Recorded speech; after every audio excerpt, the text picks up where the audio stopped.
Today we're speaking with Julio Franca. We're going to have our first part of the series on the trends that will affect the next generation of supply chains. So Julio, can you first provide a brief background of yourself? Sure. Well, I'm a naval engineering with a master in finance and did an MBA at Rotterdam School of Management, which is a top five MBA school in Europe. Overall, I have more than 20 years of experience in supply chain. I've spent half of this time as a supply chain executive working for a big FMCG manufacturer in running operations. And the other half of my career as a supply chain procurement consultant. Currently, I'm one of the founding partners of Spin Consulting, www.spinconsulting.net, which is a specialized boutique supply chain consultants who differentiates by delivering fast, tangible, and sustainable results to our clients. Once again, thanks for having me here. And regarding the top 10 issues affecting the next generation of supply chains, what would you say are the three issues that are at the very top of the list? It's a good question, Dustin. I'll start with the top three in this interview, and then we move into the other seven over the next two interviews. So the first one I would list is service chains will become more important than product supply chains. The second is the companies will need to fully report supply chain externalities. And third, supply chains must be designed to serve as the base of the pyramid. And please explain what each issue is and why it is important. And what can be done to effectively address these three issues? Let's start with service chains. Yeah, so in many of our most business sectors today, great product is considered to be the table stakes just to play the game. Increasingly, discerning consumers are demanding more and more from pre- and post-sale service for the goods they buy. So it's more than service, than the product only. It's a solution that these customers are buying.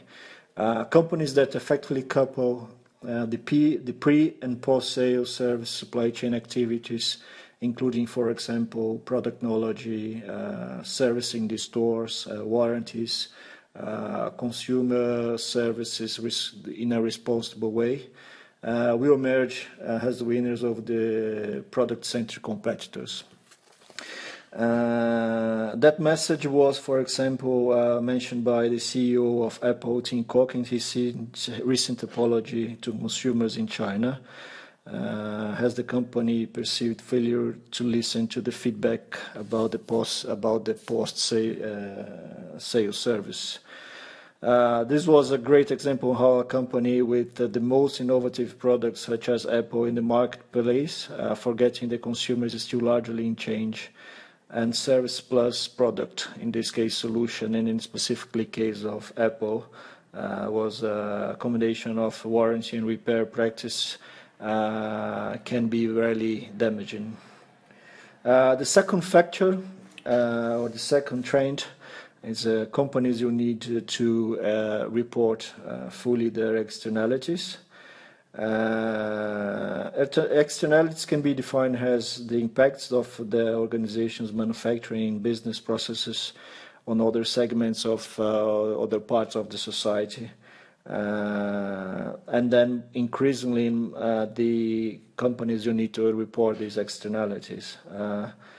I would say, whilst some work has been done in supply chain sustainability, some quite good stuff, we still need to reduce the carbon footprint. Companies will need to do much better job in terms of disclosing the end-to-end on a very transparent ways the whole impact on their supply chains.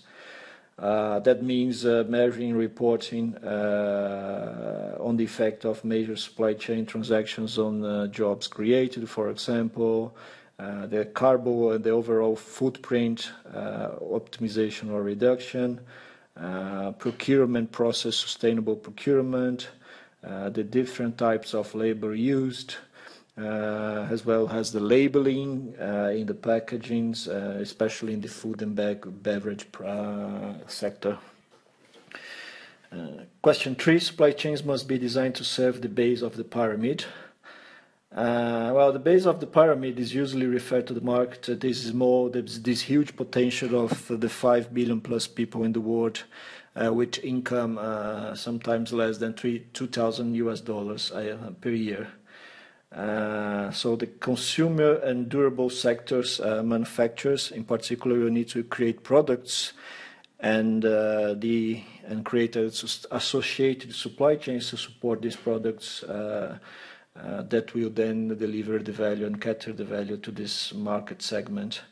To deliver these enormous potentials, supply chains must go through a total different design in terms of philosophy in order to achieve a sustainable bottom line and top line performance.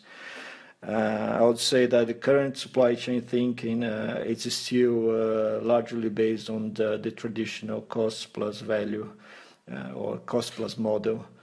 We need to exceed, to be turned around and to become not to exceed the cost model or a target cost model.